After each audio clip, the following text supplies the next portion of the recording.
Hey there guys, my name is Bizzleberry and this is your 10.12 support tier list. If you don't know who I am, how dare you, but I am a support Grandmaster at the moment on EU, and not only do I have these tier lists on YouTube, but I've also got loads of individual support guide content, everything from Soraka to Zyra. So, you know, if you want some additional help after choosing a champion from this list and you want some guides for those champions, then you know where to look. Don't forget to subscribe. As you can see, we're doing this live on Twitch, so if there's any questions that get asked me live directly to do with the tier list, then, you know, I might pick out a few questions and answer them on stream. I think for now they're just waving hello to YouTube, because, you know, that's cool to do. There's quite a few changes in this, in the actual patch. I'll have to do a rundown through so you guys understand where I'm from and where this is going in the tier list. So there's Guardian changes, there's approach velocity changes, there's unflinching changes, so 2 resolve tree changes, a predator change, and ghost is getting changed, but that doesn't affect support whatsoever. And there's going to be some new environmental impacts on the map for bot lane as well. So if there's infernal soul, there will be blast cones in the bot lane, but honestly, while touching on that, I don't think that's going to affect the gameplay too much, because I think those blast cones should just be there from the get-go. I don't think by the time the Infernal Soul's ready, no one's going to be interacting as much with those alcoves anyway. But those are like the main rune changes that are coming into this patch. But the key thing here is that there's going to be a lot of questions, and you might be looking at this one as well thinking that Guardian could change how some of the tanks work, and honestly, it's kind of a nerf. I've read the numbers, and so far it seems more like a nerf than an actual buff. So what they're doing there is that they're removing the movement speed from the actual Guardian, but they're giving the shield slightly more. They are making some quality life changes to the Guardian, but honestly, the most of the time, like, you want the Guardian is for the movement speed. So you might see enchanters take Guardian less often because of it now. And people like Bard, like sometimes you would go Guardian Bard, or you would do, just trying to think of another tank that you could maybe do Guardian on just for the movement speed. Tarek, for example. The lack of movement speed there, like him being able to go in to do an E, is impacting. So I don't understand the change, honestly. It's just, I think it's more of a nerf than an actual buff. But there are the quality of life changes. That's my opinion on it, just looking at it and the raw numbers. I think losing 20% movement speed, that's what's currently in 10.11. Losing 20% movement speed on the Guardian, I think, is huge, and don't forget both players get the movement speed as well, so it doesn't make much sense. Predator's getting changed, so that will also, so the Guardian will also affect Omnistone, that change. And then you've got the Predator change as well. That is a damage nerf, but it means it can be activated slightly quicker. But overall Predator damage went down, but the player can engage slightly quicker. So nerf and buff probably evens itself out a little bit, but we'll have to see where that goes. Approach velocity changes so that you no longer get bonus movement speed when you are going to an ally, but you can now move slightly quicker to enemies that are crowd controlled, not by yourself. So that's going to impact Senna, as you'll probably see later on. You could make an argument maybe for something like in tier 4, as you can see, Veigar, or like maybe Tahm Kench, like approach velocity on some of these champions are okay. If you have an AD carry that can also do some CC, like an Ash Volley, something like that, maybe. Maybe lots of maybes here. Maybe you could run approach velocity if you're wanting to help get in onto the engage, but lots of little ifs and buts at the moment, so we'll have to wait and see on that front. Now let's go through the tier list. If you have seen the 10.11 tier list, it is, the bottom 2 tiers are almost the same as last patch. The only change there is that you'll see Rakan is not in tier 4 anymore. But I believe everything else here is the same. Yep. I don't think there should be any specific questions on some of these, especially in tier 5. Tahm Kench is still not particularly amazing. Senna funnel works, but he can be used in very limited cases. And we touched over some of the approach velocity stuff, maybe with like the Vel'Koz as well. Slightly potentially better if you've got an AD carry, if you're running the Glacial Augment build on Vel'Koz. But overall, stay away from those. Let's have a look at tier 3. Let's get into the more exciting stuff. So going up to tier 3, there's an extra line there, which I don't know if I've ever done before. We've got 2 lines in tier 3. Rakan making it happen that way. We've had to put Taric down a tier because you don't want Aftershock on Taric, you want Guardian, and I believe the Guardian's a nerf. So he was the one biggest hit, and he also got nerfed in 10.10 on his W. I think it was 10.10 he got nerfed on his W. So yeah, Taric nerfs again, basically. Anything else there? So the Rakan, I think, can come out of tier 4 to tier 3. Zaya's getting a slight little buff. So that pairing is slightly stronger now. I think Rakan has potential if you're not up against someone that can insta-kill you. Something like a Syndra ulti is devastating.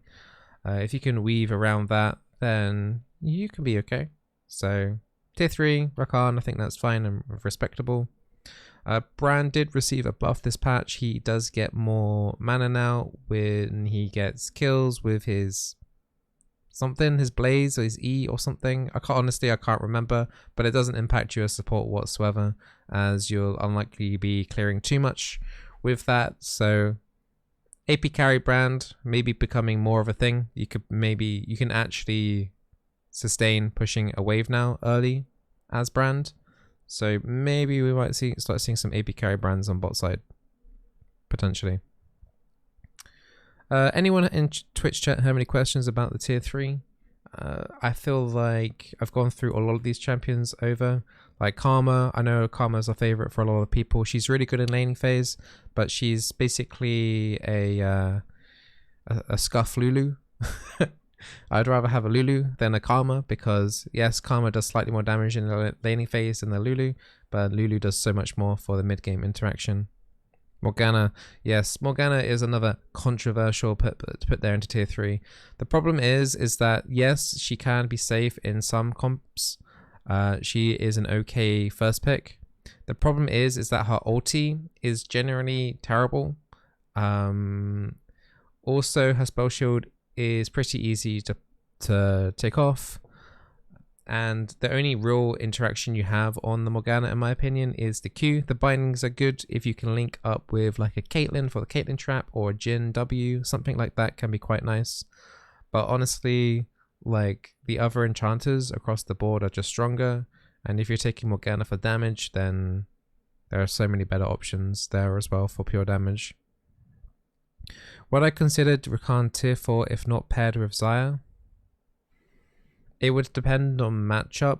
Like Rakan's really good against assassins, so the fact that he can charm them up instantly and then do the W knock up, that works good against channeled. But there's so much high damage in the game that it's not unusual to see Rakan die extremely quickly after ulting in. He's obviously better with Xayah. The E range is longer. You can do the joint up recall, which can be really powerful during the laning phase. So yeah, he's definitely more powerful with Xayah. Would he drop down to tier 4? Probably not quite. He probably can just stay about in tier 3, I think, for now. I think it's okay that he's in tier 3. I wouldn't say he's tier 2, but he's high tier 3 with Xayah, low tier 3 without. Why is it in tier 3? He's lucky to be in tier 3, honestly. He's really squishy. He works well with a hyper carry, but then it's like you probably should be linking up with a Lulu and a hyper carry rather than the Zillion and the hyper carry anyway. Alright, let's move up to tier 2. Some new faces, both up and down. I've made a little shuffle here. It's been a bit of a shuffle. So we have Lux has been moved from tier 3 to tier 2. Blitzcrank has moved down from tier 1 into tier 2. We have, I think we moved Sona down from tier 1 into tier 2 as well. By all means, these champions are still good, right? So tier 2 is still good. If you like playing these champions, please do so still. Like they are good. Swain, the best kind of like I got asked like twice today in Twitch, like, what is the best off meta support? Well, Swain is the best off meta support, I guess. But yeah, so I'd say Swain is your best off meta support if you're very insistent about being against the meta. Sona's dipped down from tier 1 to tier 2. I think that her potential level 11 is amazing, but getting to level 11 can sometimes be really stressful. And sometimes you put yourself in a lot of bad positions just to make it until that point. So tier 2, but she's still amazing in team fights when she does get to that point. Leona, one of my favorite tanks, honestly. Still tier 2. These Guardian resolve changes do nothing, honestly, for her. I'd say even the unflinching thing could even be argued as slightly as a nerf for some of the tanks. But tier 2, solid tank still. Janna, once again, she's got decent win rates, just not as much impact in individual impact in terms of you making plays. You're just always reacting to stuff generally. And her W damage did get touched down slightly, but not enough reason why totally she's been moved down from tier 1 to tier 2. Blitzcrank, I've moved down from tier 1 to tier 2. I feel like maybe I overrated him slightly. I mean, he's still really good. Really good solo queue pick, and I know a lot of people ban him. I myself have banned him a long time. I've now switched to Evelyn if you're interested. But yeah, Blitzcrank is still one of his champions where you can make your enemy bot lane life a nightmare. But it's once you approach like platinum, unless you really one trick the champion, then I wouldn't advise you to do so. It requires a lot of mental to do it. You might be better to go over to the Thresh pick if you want to play a hooker and you don't play hookers too often. So I'd say lean towards the Thresh than the Blitzcrank in Plat Plus, but Blitzcrank Gold minus. Bard, now these are okay, so Bard has like 2 builds or 3 builds. You got Electrocute, you got Guardian, you got Omnistone. You would say that like right now Omnistone is the meta on Bard. The Predator change does make it so that he can engage in a little bit quicker, but that engage does slightly less damage. You could also argue when he gets the Guardian Keystone from that now, it is not great. It'd be easier to it will be easier though to proc it so you can get the next Keystone. So overall, just like it doesn't affect him as much as the Taric, but it's like some things to think about maybe when you're doing an Omnistone. Electrocute Bard obviously didn't get changed, and Guardian Bard I wouldn't do anymore. So I think the Guardian Bard build is dead because the movement speed was a big component of that, of moving around and repositioning and landing queues and stuff. So yeah, Guardian Bard is now dead, I think, right now. But Electrocute and Omnistone are now your 2 only builds for Bard. Lulu has been a really interesting... Yeah, we'll talk about Lulu. So Lulu has received a huge amount of play rate this last 2 weeks. I think she is contender for tier 1, but as you may have seen in one of my Lulu videos recently, it is still a massive gamble. If you're a duo and you can trust your AD carry, your hyper carry, AD carry to do well, then that pairing's fine. But if you're doing it in solo queue, it's a real risk that your AD carry is going to be good. Because if the AD carry is not good, it's not like Yuumi, as you can know is in tier 1 because she's OP. Yuumi can go on to anyone, whereas Lulu has to stay with that AD carry. And if that AD carry is not good enough, then yeah, it's coin flip. But you know, when it works really well. When it doesn't work, man, it's terrible. So things to think about when you're doing Lulu. Thresh we briefly mentioned around the Blitzcrank, just as in high elo, better version of Blitzcrank, more utility there. Lower elo, people don't click lanterns. Lux, I've moved up from tier 3 to tier 2. I've played her a few games before the patch on the slow buff. I've done her a few games with the slow buff and it's noticeable. to the point where I think she creeps into tier 2 just about. Once again, I would advise you to do AP Lux, not support Lux. I think support Lux is tier 3. I think the tier 2 AP Lux is why I put her in tier 2. But if you want to play her more like Athene's Unholy Grail, Ardent Censer, that kind of stuff, then I'd say tier 3.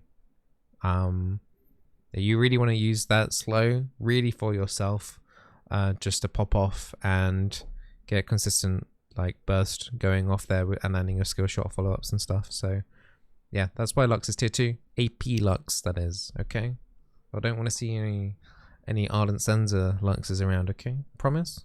Okay. Alright, I'm sure you guys want to see what is actually in tier 1 if you can't remember all the different champions. So yes, of course, Yuumi is up there because I spoiled that for you. Senna, no surprise there. She has received not only the Glacial Augment buff, I'm going to call it a buff with the approach velocity, but she has also received a buff for playing AD carry, which will transition into support. You'll gain a few extra souls because of this.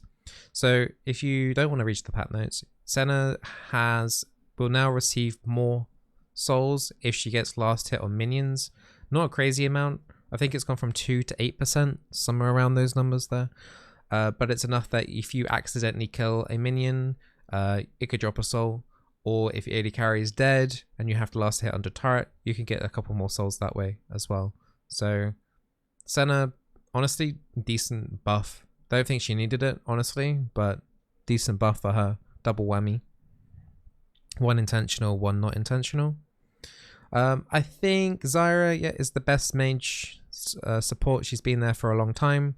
Unfortunately, these brand changes don't change anything. When I saw brand on the buff list, I was hoping like passive buff or something like that. Because there was a time where brand was better than Zyra, but no, Zyra's still the standout mage support if that's what your team needs. If you need some AP on your team, I recommend Zyra. Pretty good first pick there as well, buy-in pick. Now we have the 2, 3, well, I mean, I guess it's just Enchanter time right now in solo queue. So let's start off with Soraka. Soraka's heals are really good, forces the enemy team across the board to buy Grievous Wounds and takes them off the build path. Yuumi does the same as well, actually, in that regard. Not many people actually build Executioners for Nami, but it could happen, but it's mainly the one for Soraka. When you see Soraka, people pick up Grievous Wounds for her. So yeah, that kind of sucks in a way when you're playing Soraka, but it does make them deviate from their core build. That's pretty powerful in itself. Global heal, still pretty strong. Can definitely save a teammate on the other side of the map and get you an assist. Silence mid-game onwards is amazing. It's really powerful. The zone is huge, lasts a really long time as well. And when the kill to time is so small, when the death windows are so like quick, that the silence can just, you know, make it so that the assassin just stands there not being able to do anything, and then he just gets instantly popped himself. So yeah, Soraka's really good right now. Her laning harassment as well is really strong. All you need to do is make sure you can land your Qs and you're fine. Nami, I'm gonna say I haven't played her as much. I was considering putting her down into tier 2. I think that she is still really good. The mana struggles in the very, very early part of the laning phase are a bit oof, but she does scale pretty nicely throughout the entire game. Her ulti can be really powerful. If you land your bubbles, you're really good. But I will say, out of the 5 champions there, Nami's the most skill shot intensive, just purely because of her Q. It's really difficult to get good on that.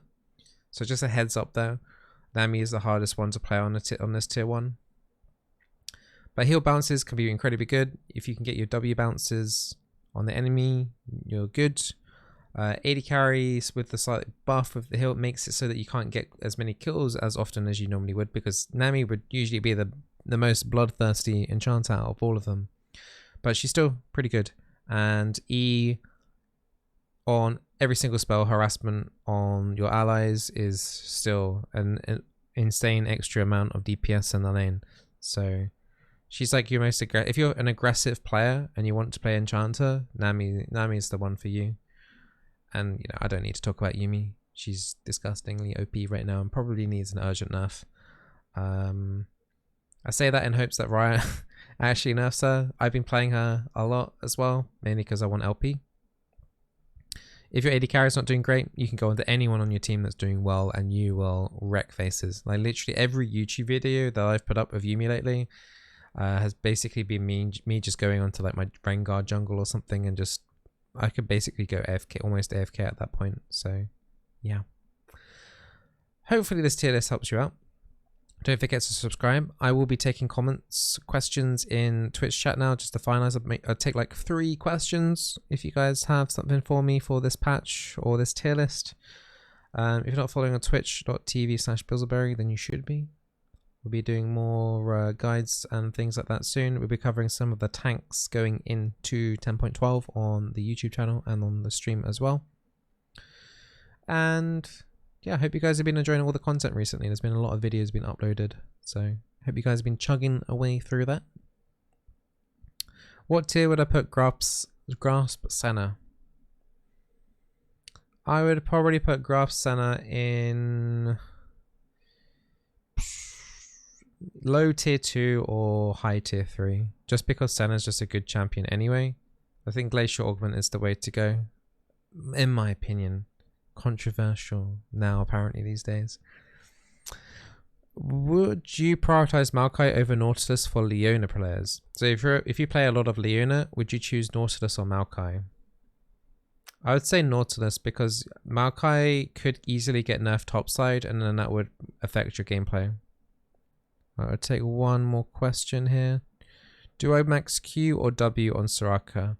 So on Soraka, if you haven't seen my Soraka guide, then that's naughty of you, but do 2 or 3 points on Q first on Soraka just to harass during that laning phase, max W, then max E. Okay, well, that's your 3 questions for today, and if you have any other questions, feel free to ask in the YouTube channel section under below, and I'll do my best to answer as many people as I can when I have free time. Good luck in 10.12 and on the Rift, and yeah, keep an eye out for more guide content and all this stuff. See you guys.